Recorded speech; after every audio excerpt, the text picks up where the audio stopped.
அண்ணாமலைச்சி அவர்கள் வருகை வந்து கொண்டிருக்கிறார். காலம் தந்த கற்பக விருட்சமாய் அனுதினமும் நம்மை வழிநடத்திக் கொண்டிருக்கிறார். நம்மில் தான் உருவாக்கிய வேலூர் தாலுகாவில் அவர் உருவாக்கி தந்த வேலூர் தாலுகா அலுவலகத்தில் இதோ ஆயிரக்கணக்கான மக்களுக்கிடையே, மக்கள் வெள்ளத்திற்கிடையே உங்கள் வல்லமையை கேட்டு, சக்தியை கேட்டு இதோ நம் தலைவர் வருகை தந்து கொண்டிருக்கிறார்.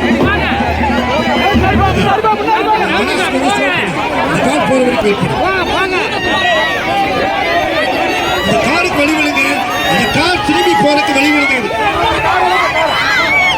இதோ பாரதிய ஜனதா கட்சியின் நம்பிக்கை நட்சத்திரம் அண்ணாமலைச்சி அவர்களோடு இணைந்து இதோ வேட்புமனுவை தாக்கல் செய்ய இதோ நமது ஆர்வலர் அண்ணன் எஸ்பி வேலுமணி அவர்கள் இதோ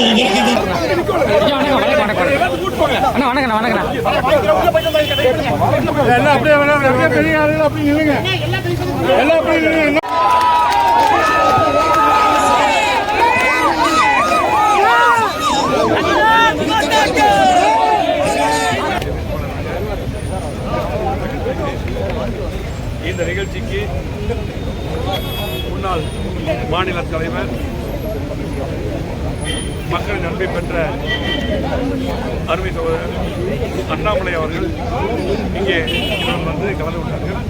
அதற்கு அவருக்கு நன்றி தெரிவித்துள்ளேன். அன்பை எல்லாம் பெற்றுக்கக்கூடியவர், கோவை மாவட்டத்தினுடைய வளர்ச்சி நாயகனாக இருந்து இந்த பகுதியினுடைய வளர்ச்சிக்கு காவலனாக இருக்கக்கூடிய அண்ணன் எஸ்பி வேலுமணி அவர்கள் அனைத்து இந்திய அண்ணா திராவிட முன்னேற்ற கழகம் தலைமையினால தேசிய ஜனநாயக கூட்டணியுடைய வேட்பாளராக பேரூரில் இந்த அரசு அலுவலகத்தில் தன்னுடைய வேட்புமனுவை தாக்கல் செய்திருக்கிறார்கள்.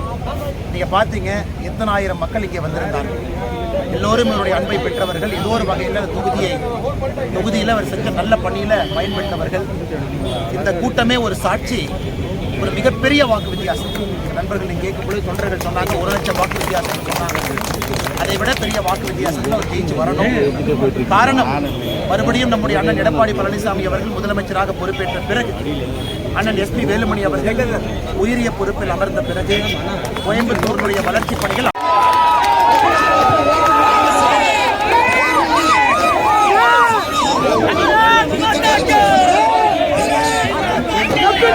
அண்ணாமலை